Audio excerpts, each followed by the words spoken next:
نماز کی ضرورت کا انکار کرنے والا تو بہت بڑا ظالم ہے اور نماز کا انکار کرنے والا کافر ہے. لیکن صرف نماز پہ زور دے دینا، کسی کی عزت کا خیال ہی نہ رکھنا، داڑھی شریف کے ساتھ اور سنت اور شریعت کے ساتھ باہر نکلنا اور جس کو مرضی رسوا کر دینا، کسی کے حق کا لحاظ نہ رکھنا، کسی کا خیال نہ رکھنا اور کہنا میں تو نمازی ہوں. میں نے کہا کہ نماز کا انکار کفر ہے، لیکن یاد رکھنا نماز میرا اور رب کا معاملہ ہے، وہ چاہے تو معاف کر دے گا اور چاہے تو سزا دے گا. لیکن اگر میں نے اپنی غریب رشتہ داروں کے دل توڑ کے پھینک دیے تو وہ میرا مالک معاف نہیں کرے گا، وہ انہوں نے معاف کرنے. کتنے لوگوں کو میں نے رسوا کر دیا. میں پھر بات دہراتا ہوں وہی والی کہ حضرت عمر فاروق رضی اللہ تعالی عنہ کے پاس ایک شخص نے آ کے کہا یہ بندہ بڑا اچھا ہے، میں اس کی گواہی دیتا ہوں، بہت اچھا آدمی ہے. تو حضرت عمر رضی اللہ تعالیٰ عنہ ان سے زیادہ کون دین جانتا ہے؟ میرے بعد کوئی نبی ہوتے تو خطاب کے بیٹے عمر ہوتے، یہ میرے نبی پاک نے تصدیق فرمائی ہے، حضور صلی اللہ علیہ وسلم نے تصدیق فرمائی. تو حضرت عمر سے وہ بندہ کہتا ہے یہ بندہ بڑا اچھا ہے، تعریف کر رہے. حضرت عمر فرمانے لگے تو اس کا پڑوسی ہے؟ اس نے کہا نہیں.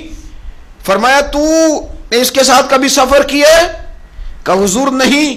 فرمایا کبھی درہم و دینار کا لین دین کیا؟ اس نے کہا نہیں. تو حضرت عمر فرمانے لگے اچھا پھر تو نے اسے نماز پڑھتے دیکھا ہوگا؟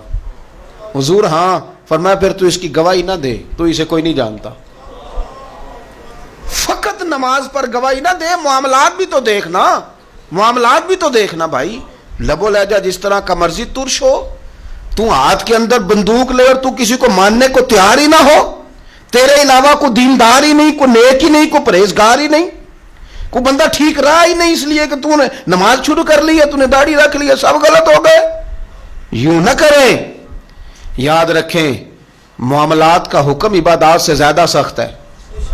میرا نماز کے ساتھ معاملہ میرا اور میرے رب کا ہے، پر میرے ذمے میری اماں کی خدمت لگائی گئی، میرے رب نے لگائی میرے ذمے میری بہنوں کی، میرے بھائیوں کی خدمت، میرے بزرگوں کی تابعداری میرے رب نے لگائی، میرے اللہ نے لگائی، میرے بیوی بچوں کی ڈیوٹی میرے ذمے. اس کا حساب کون دے گا؟